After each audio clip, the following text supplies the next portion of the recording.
উনি আসলে অতি সুখে পাথর হয়ে গেছেন যে উনার মতো একজন ভদ্রলোকের বিরুদ্ধে এরকম কথা বলার কারণে আমাদের মাননীয় প্রতিমন্ত্রী দুর্যোগ ত্রাণ উনার বিপক্ষে একটি শোকজ নোটিশ আসছিল, এটার জবাব দিতে আমি উনার আইনজীবী হিসাবে আসছি।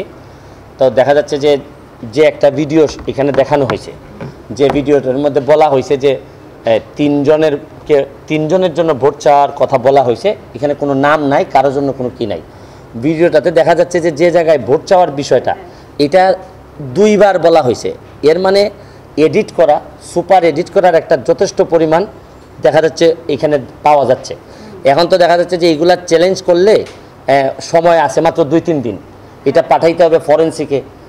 তারপরও আমরা মাননীয় মন্ত্রী সাহেব, যেহেতু উনি রাষ্ট্রের একটা মন্ত্রণালয়ের গুরুত্বপূর্ণ দায়িত্বে আছেন এবং এটা একটি ভালো প্রতিষ্ঠান নির্বাচন কমিশনারকে আমরা তাদের এই কর্মকাণ্ডের জন্য উনি ধন্যবাদ জানিয়েছেন, যে তাদের কর্মকাণ্ডের জন্য যাতে নির্বাচনের ইমেজ যেত কোনোভাবেই যেন নষ্ট না হয়।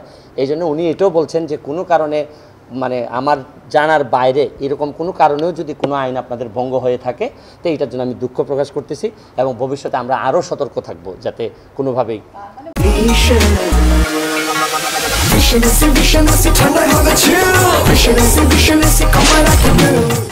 মন্ত্রীর বিরুদ্ধে যে নির্বাচনী আচরণবিধি ভাঙার অভিযোগটা সেটাকে কিনে উনি মনে করেছেন যে এটা ঠিক ছিল, তাহলে যদি ঠিকই থাকে তাহলে উনি ক্ষমা চাইবেন কেন? না ক্ষমা চাওয়ার বিষয়টা কিন্তু অপরাধ অ্যাডমিট করে কিন্তু ক্ষমার বিষয় না। বিষয়টা কি আপনি যে আমার বিরুদ্ধে একটা অভিযোগ আনছেন, তো আমি এটা নির্বাচনী প্রচারণায় যাইনি, আমি গেছিলাম হচ্ছে গিয়ে ঘূর্ণিঝড়ে ক্ষতিগ্রস্ত একটা জায়গায়। তো এই জায়গাটাতে যে গেছি আমি তো মাথায় আমার ঘূর্ণিঝড়, মাথায় তো আমার নির্বাচনের এত আইন ছিল না। তো আমি আসলে ঠিক আইনের যে ব্যত্যয় ইন্টেনশনালি ঘটাইছি তা না, আমি আমার যে অপরাধ যেটা আমার বিরুদ্ধে আনা হয়েছে এটা আমার বিষয়টা অ্যাডমিশনের না।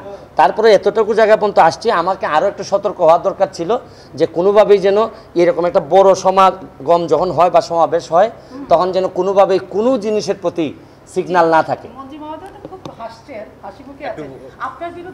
এই উনি আসলে অতি সুখে পাথর হয়ে গেছেন যে উনার মতো একজন ভদ্রলোকের বিরুদ্ধে এরকম কথা বলার কারণে অতি সুখে পাথরকে আর জিজ্ঞেস করে